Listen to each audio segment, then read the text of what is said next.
Hi guys, നിങ്ങൾക്ക് ഇന്ന് സുഖമാണ്. ഇന്ന് നമ്മൾ തവളന്റെ ഒരു പാമ്പിന്റെയും ഒരു കഥയാണ് പറയാൻ പോകുന്നത്. ഫ്രോഗിന്റെ സ്നേക്കിന്റെ കഥയാണ് കേൾക്കാൻ പോകുന്നത്. അപ്പം ഒരു സ്നേക്ക് നോക്കിയപ്പോൾ, ഒരു പാമ്പ് നോക്കിയപ്പോൾ കുറച്ച് തവളകൾ ഒരു തടാകത്തിൽ താമസിക്കുന്നത് കണ്ടു കേട്ടോ. അപ്പൊ ഈ പാമ്പ് എന്ത് വിചാരിച്ചെന്ന് പറഞ്ഞു കഴിഞ്ഞാൽ എന്തെങ്കിലും ഒരു പ്ലാൻ കണ്ടെത്തി ഈ തവളകളെല്ലാം കഴിക്കണമെന്ന് വിചാരിച്ചു.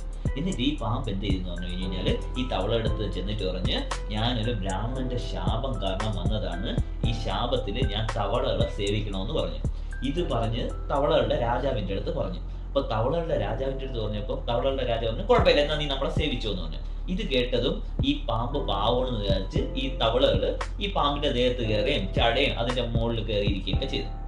2 ദിവസം കഴിഞ്ഞപ്പോൾ ഈ പാമ്പ് വന്ന് തവള രാജാവിന്റെ അടുത്ത് പരാതി പറഞ്ഞു, ഞാൻ ഭയങ്കര ക്ഷീണിതനാണ്, എനിക്ക് ഭക്ഷണം വേണം. അപ്പൊ തവള രാജാവ് പറഞ്ഞ്, ഈ കൂട്ടത്തില് ഏറ്റവും വീക്കായിട്ടുള്ള, ഏറ്റവും പാവമായിട്ടുള്ള, ഏറ്റവും ശക്തി ഇല്ലാത്ത തവളയെ വേണമെങ്കിൽ കഴിച്ചോളാൻ പറഞ്ഞു.